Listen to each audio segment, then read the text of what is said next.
Don't die like this, bro. Not broke, not unknown, but knowing you could have been great and you quit. That's the real death. Life never destroyed you.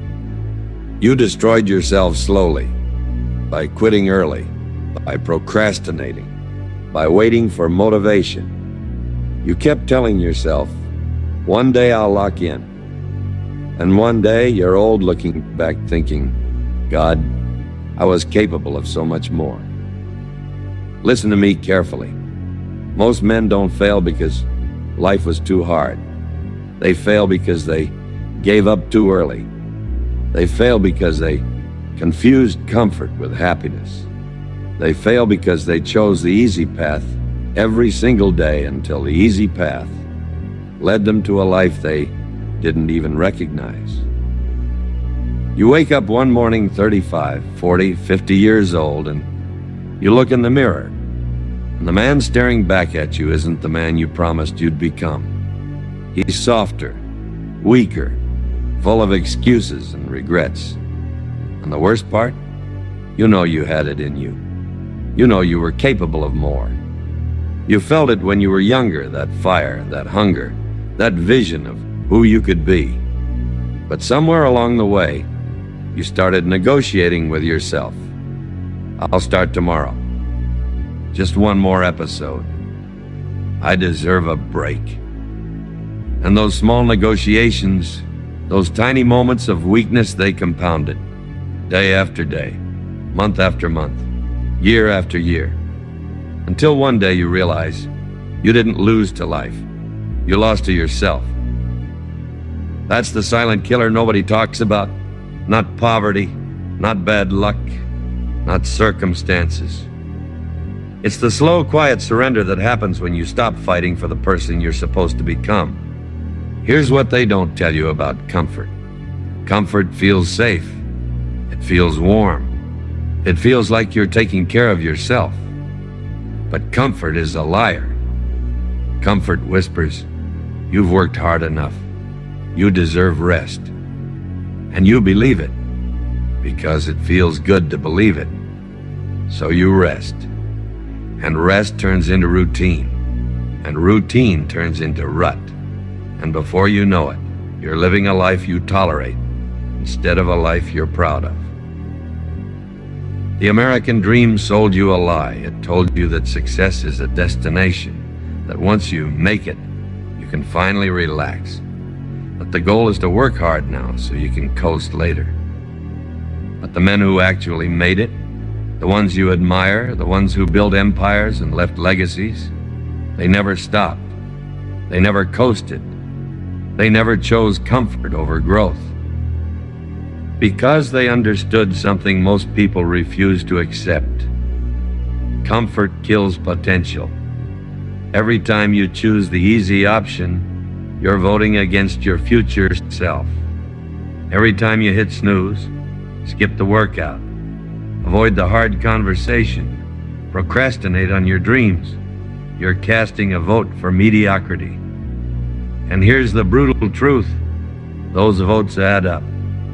You think it's just one day, one missed workout, one lazy Sunday, 1 month of taking it easy. But it's never just one. It's a pattern. It's a lifestyle. It's a slow descent into a version of yourself you swore you'd never become. Discipline isn't what you think. People think discipline is doing what you feel like doing. No. Discipline is doing the thing you hate like you love it. Eating the cheesecake takes no discipline. Not eating it does. Going to bed early when your friends are out partying, that's discipline.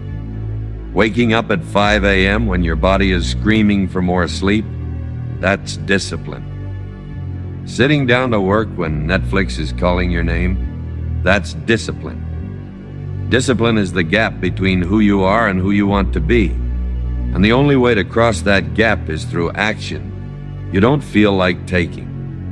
Most people are waiting to feel motivated. They're waiting for the perfect moment, the perfect mood, the perfect circumstances. But motivation is a fairy tale. It's not coming. Not today, not tomorrow, not next month. You know what is coming? Monday, Tuesday, Wednesday, every single day that will pass, whether you show up or not. The difference between the man you want to be and the man you are right now is about 10,000 small decisions. Will you get up or hit snooze? Will you train or make excuses? Will you work on your dreams or scroll on your phone? Will you eat what serves your goals or what satisfies your cravings? These aren't big dramatic decisions. They're quiet. They're boring. They happen when nobody's watching and nobody cares. But they matter more than anything else, because discipline isn't built in one heroic moment. It's built in 1,000 unglamorous ones. When you choose the hard thing over and over and over again, even when it sucks, even when you don't want to, even when nobody's applauding, that's when you become dangerous. The truth about fear. Let's talk about fear. Because fear is the other thing keeping you stuck. You're afraid of failure, afraid of judgment, afraid of looking stupid, afraid of starting over, afraid of being exposed as a fraud. So you play it safe. You stay small. You don't take the shot. And you tell yourself it's wisdom. You tell yourself you're being realistic or responsible. But deep down, you know it's just fear wearing a disguise.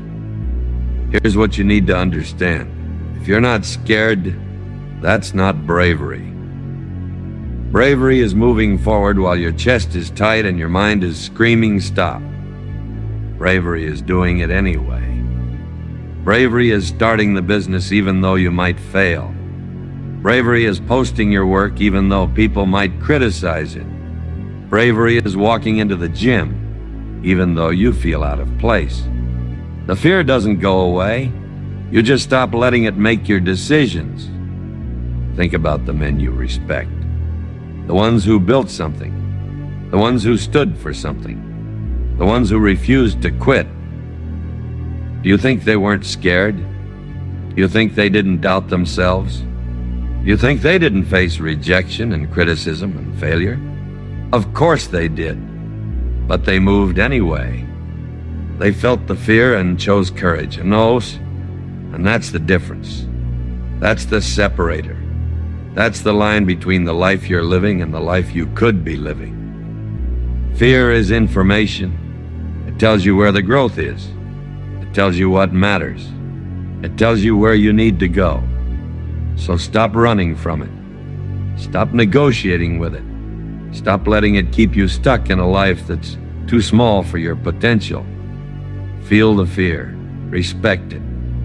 Then do it anyway. Why life never gets easier. Here's the truth nobody wants to accept. Life doesn't get easier. Pressure doesn't disappear. Pain doesn't stop. You get better. Stronger mind. Thicker skin. Higher tolerance. The weight stays heavy. You just stop being weak. When you're 20, a breakup feels like the end of the world. When you're 30, you understand it was just a chapter. When you're starting out, rejection crushes you. When you're experienced, rejection is just data. When you're broke, money stress keeps you up at night. When you're successful, you have bigger problems, bigger decisions, bigger stakes, bigger pressure. The game doesn't get easier. You just get better at playing it. And that's the shift most people never make. They keep waiting for life to calm down, for stress to disappear, for problems to solve themselves. But life is designed to challenge you. It's designed to test you. It's designed to see what you're made of. And the moment you accept that, the moment you stop resisting the struggle and start embracing it, everything changes. You stop asking, why is this happening to me? And start asking, what is this teaching me? You stop looking for the easy path and start choosing the path that makes you stronger. You stop hoping for life to get easier and start building yourself into someone who can handle hard. Because the truth is, the man who can handle hard, he wins every single time. He wins because everyone else quits. Everyone else takes shortcuts. Everyone else looks for the easy way out. But he stays, he grinds, he endures. And when the dust settles, he's the last man standing. Let me tell you something about confidence. Confidence isn't affirmations. Confidence isn't positive thinking. Confidence isn't standing in the mirror saying, "I'm strong," while your life crumbles around you. Confidence is evidence. You don't shout, "I'm strong." You prove it alone when nobody's watching. Every hard rep, every day you don't quit, every time you outwork self-doubt. That's how belief is built, brick by brick, pain by pain. Most people want confidence before they take action. They want to feel ready before they start. But that's backwards. You don't feel confident, then act. You act, then feel confident. You don't believe you can do it, and then try. You try and then build belief. Every time you show up when you don't want to, you're building proof. Every time you push past discomfort, you're stacking evidence. Every time you do the thing you said you'd do, you're becoming the man you said you'd be. And slowly, slowly, the doubt starts to quiet. Not because you shouted it down, but because you buried it under a mountain of proof. This is why talk is cheap. This is why most people never change. They're all words and no action. They'll tell you what they're going to do. They'll talk about their plans. They'll post their goals on social media. But when it's time to be alone with the work, when it's time to suffer in silence, when it's time to grind, when nobody's watching, they disappear. Don't be that guy. Be the guy who shuts up and does the work. Be the guy who builds proof instead of making excuses. Be the guy who lets his results do the talking. Because at the end of the day, nobody cares about your potential. They care about your production. Nobody cares about your intentions. They care about your execution. Nobody cares about your dreams. They care about your discipline. So stop talking about who you're going to become. Start being him today, right now, in this moment. Let me drop the heaviest truth on you. The moment you say, "This is my fault," you take your power back. Most people run from responsibility. They blame their parents. They blame their circumstances. They blame the economy, the system, their boss, their ex, their bad luck. And you know what? Maybe they're right.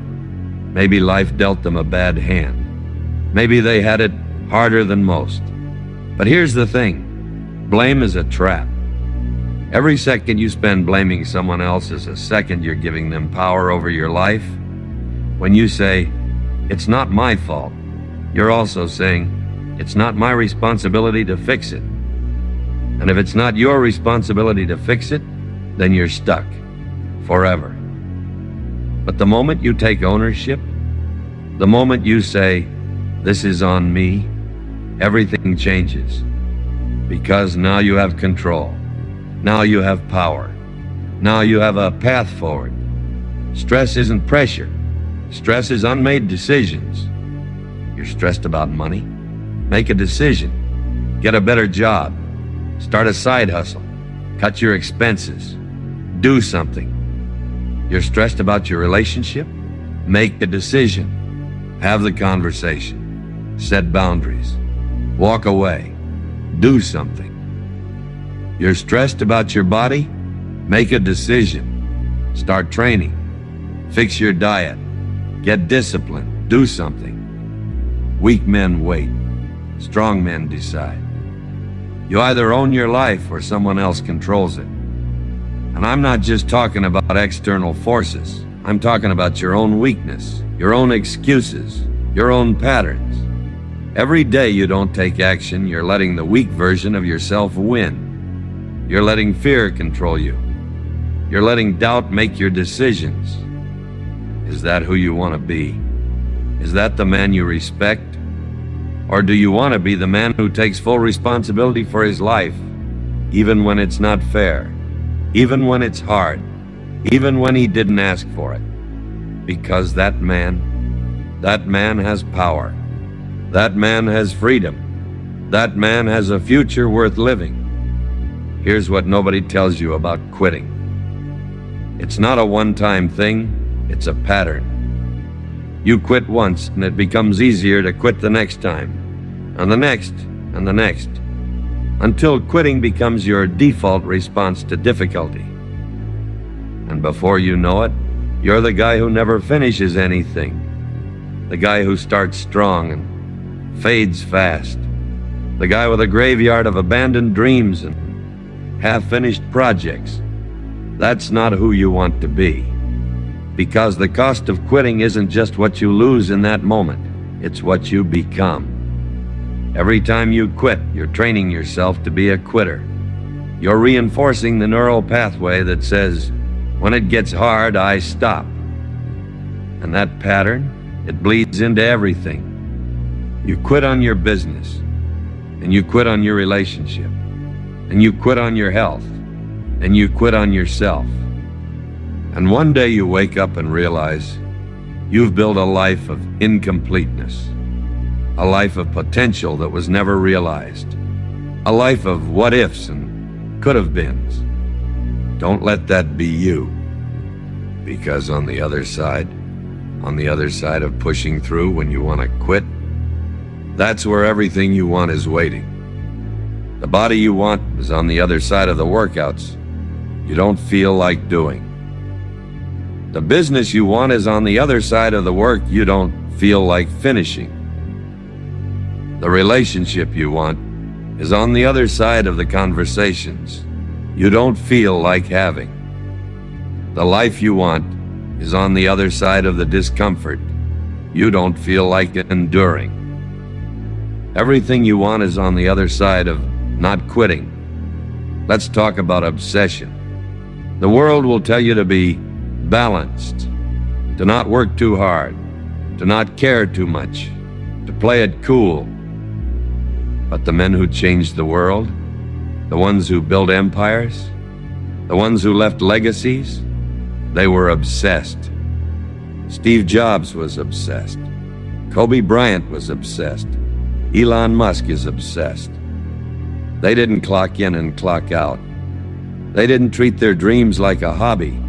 They didn't give 50% effort and hope for 100% results. They went all in. They sacrificed.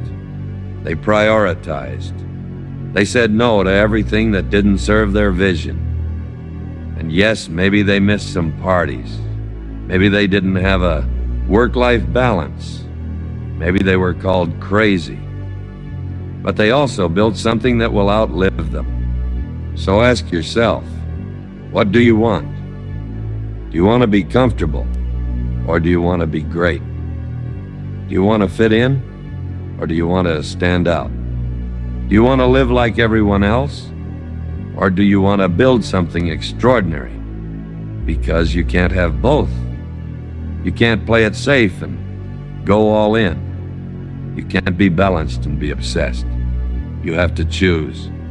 And if you choose greatness, if you choose to become the man you're capable of being, then you need to become obsessed with your craft, with your growth, with your vision. You need to care more than anyone else, work harder than anyone else, outlearn, out-hustle, outlast everyone else. Not because you're competing with them, but because you're competing with your own potential. And that competition, that's the only one that matters. Stop waiting for life to be easier. It won't. The bills won't stop coming. The pressure won't disappear. The challenges won't end. But you can become the man who can handle it all. Become disciplined, not when you feel like it, every single day. Become obsessed, not with comfort, with growth. Become dangerous under control, strong enough to break things, wise enough not to.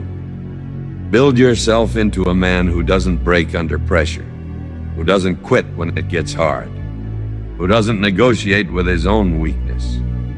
Build yourself into a man who keeps his word, especially to himself.